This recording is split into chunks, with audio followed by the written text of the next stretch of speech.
Good evening. Welcome to the Mark Cruz Show. I'm Tom Clark along with Coach Cruz, and we're here at Texas Roadhouse tonight. We're going to go over the Central game, but Texas Roadhouse is a great place for the family to come and eat. They've given us a sample appetizer here tonight, the Cactus Blossom. Those things are awesome. They're really good, really good. Everything they have here is good. It is. Service is great, food's great. Texas Roadhouse is a great place to eat. They do a good job.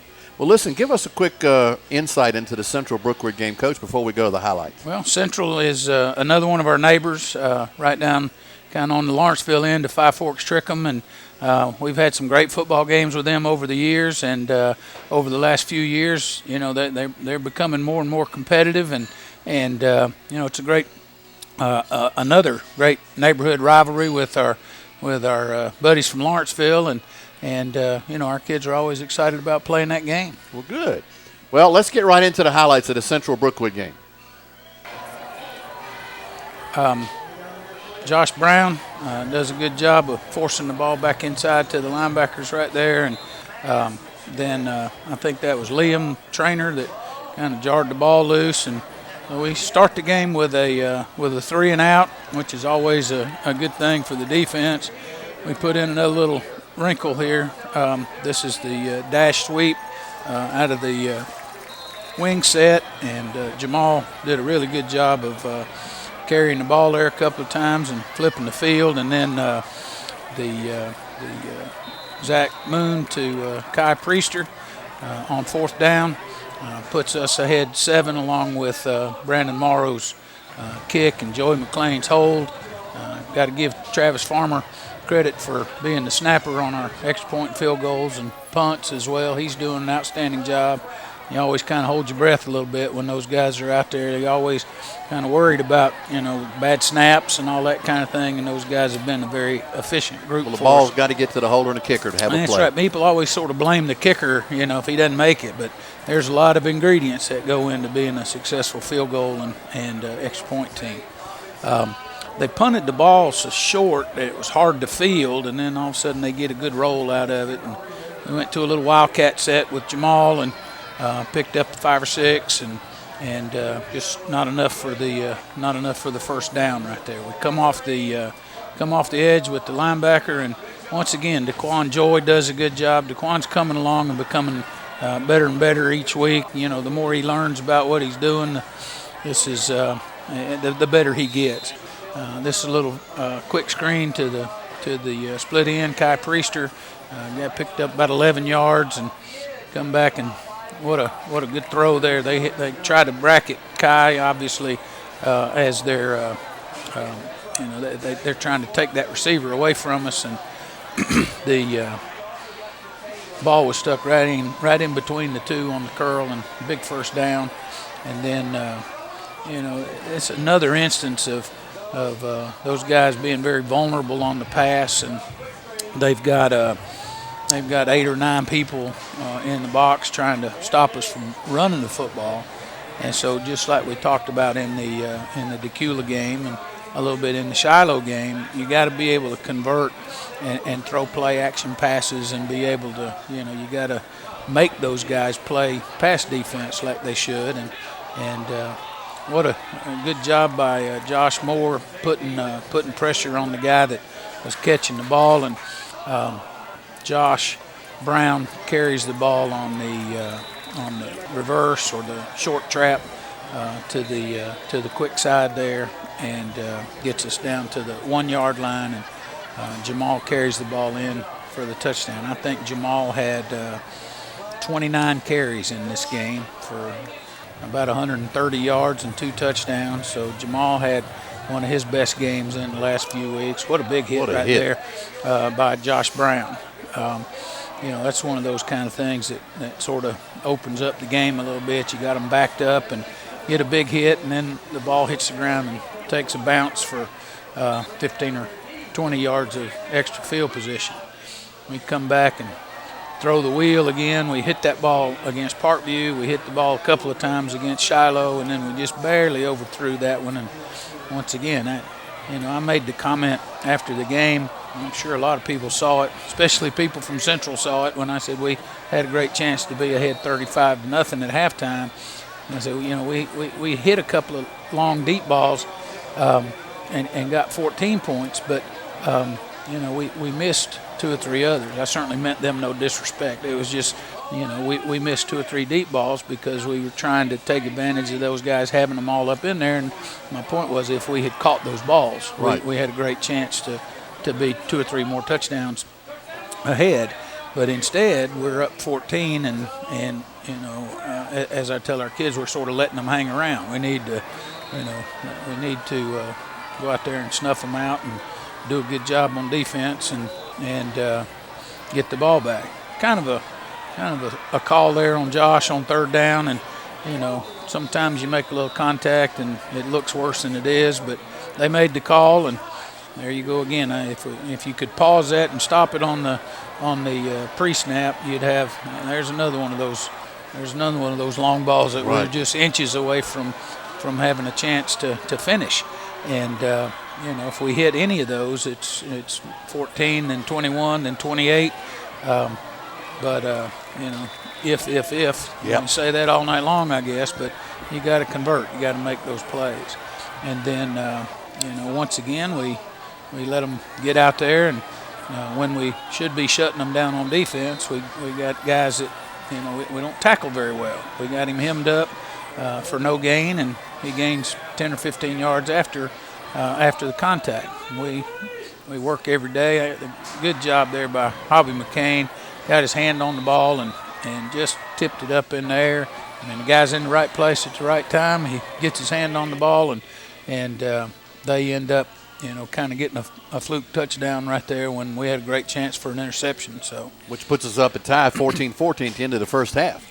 Yep, we like I said, started out great guns, and we missed 3 or 4 deep balls, and right, had a chance to really kind of get rolling. And instead, they're the ones that got rolling late in the half and had 2 long touchdown drives right at the end to tie the game. Well, we'll be back after this pause and go over the second half highlights of the Central Brookwood game.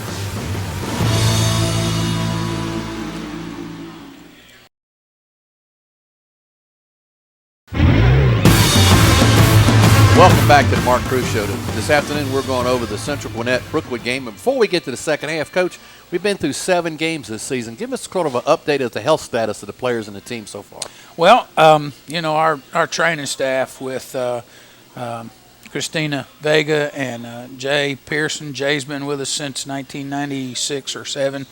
They do an outstanding job. They looks like a doctor's office in there lots of times with all the equipment that they have and everything. But we appreciate what those people do. They keep us healthy and keep us on the field, and they work extremely hard and do a very great job at what they do. And consequently, most of the injuries that we have, are solved and treated and worked on, and have kind of a minimal duration, I guess. Well, that's great. And we are at a point now where we've got 2 or 3 guys that have, little sprained ankles or a tweaked knee, that kind of thing. And, of course, Garrett Reynolds, as we said a week ago, is out for the season, I would think. And the rest of them are kind of wait and see. They may play, may not. So Sean McGee's got a little tweaked ankle. We talked about it. Shiloh. Xavier Robertson's got a little sprain in his knee that slows those guys down. But for the most part, I think as a football team, I think we're pretty healthy. Well, 7 games in, that's a pretty good report on the health of the team. Absolutely. Well, let's get back and look at the highlights of the second half of the Central Gwinnett Brookwood game. We come out after halftime, and we kind of found it at halftime. We went in and talked about what we needed to do, and kind of find out where they're lined up and do the things you got to do to try to move the football a little bit. And our guys did a really good job of picking up, our adjustments that we did at halftime. And then Jamal gets the ball stripped, and the ball just barely touches the line right before they recover it, and then we come back on the very next down and lay it on the ground again. We gotta improve that. We're down there at the 15, 16-yard line and can't get the ball in the end zone. Fumble it 2 times in a row. That's we got to do a better job protecting the football. That's for sure. Then Chris Dancy does a good job out there on the sideline, making a big play that stops them on 3rd down. And we're going to get the ball back with really good field position here at the 50-yard line. We come back and try to run the trap, and nothing doing there. Too many white jerseys in there to try to run the ball inside, and we come back to throw the ball, and Kai does an outstanding job of wrestling the ball. There's the Wildcat with Jamal pick up 5 or 6 yards again, and we come back with the little short reverse to Josh Brown, and Josh is so quick and comes back out that back door so quick that it's a tough play to handle. And once again, he's an exciting guy to watch with the football. Jamal carries the ball down to the 1, and then down to the 6-inch line, and Zach Moon carries it in for the 21-14 lead. And again, we drive the ball down to the 15-yard line and fumble it, and then we come right back. We missed opportunities to score to put the game away. And all right, we start the fourth quarter here with Jamal carrying the ball on the stretch play, and then we get pressure from a linebacker again, and gives us a problem in the backfield, and we put the ball on the ground, and our defense went out there and did a great job of getting us the ball back, and we turned right back around and hit a big play action pass. Again, I've said for the last couple of weeks, we got those guys that are putting a lot of people up in the box and blitzing and making it difficult to run the football, and Kai and Zach Moon put us in business down there close to the end zone, and then Jamal carries the ball in, gives us a little bit of a cushion with a 28-14 lead. Once again, there's Terrell Anderson making a big hit in the backfield, and we don't wrap him up.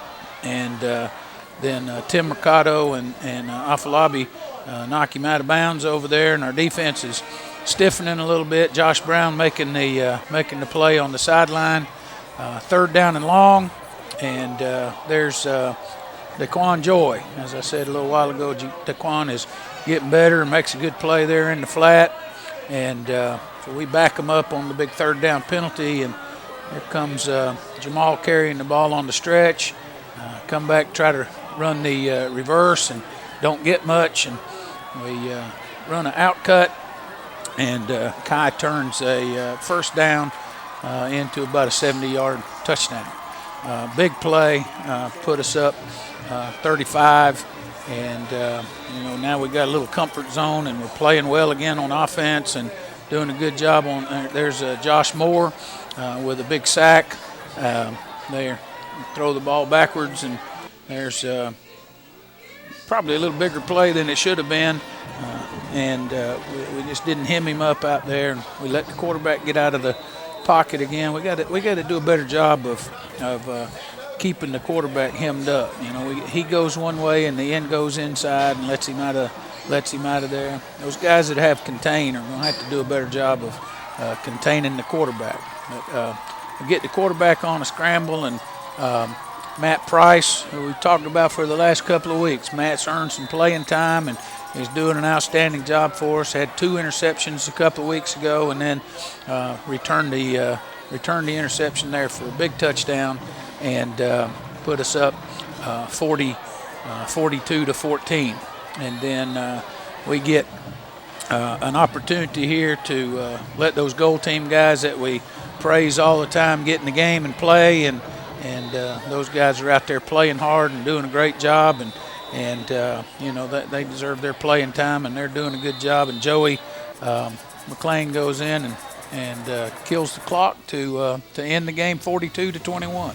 Well, another big victory in the region for the Broncos. And Coach, after this next break, we'll be back in a minute to go over the players of the game. Looking forward to it.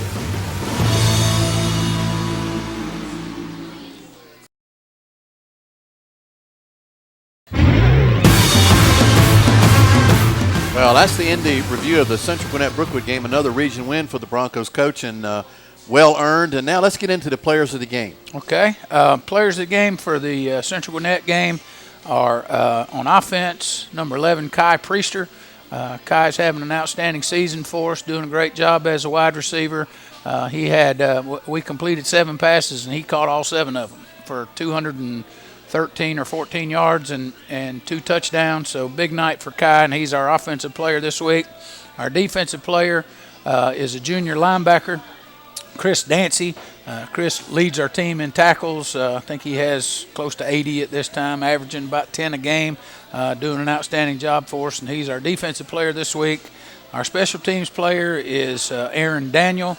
Aaron is a headhunter on the punt team and does a great job for us on several other special teams, and really a hustler. So he's our special teams player this week. Our goal team player is a linebacker and a running back, and he does an outstanding job for us as well. He's a senior, Jacob Kittner. And then our 100% player for the week is another one of our goal team players and another senior, a wide out and defensive back, Jeremy Crane. Well, there you have it, the players of the game for the Brookwood Central game. Coach, that'll wrap it up, the Coach Cruz show for the Central game. We'll see you next time when we go over the Brookwood-Berkmar game as we travel to Berkmar to take on the Patriots. Thank you. Looking forward to it.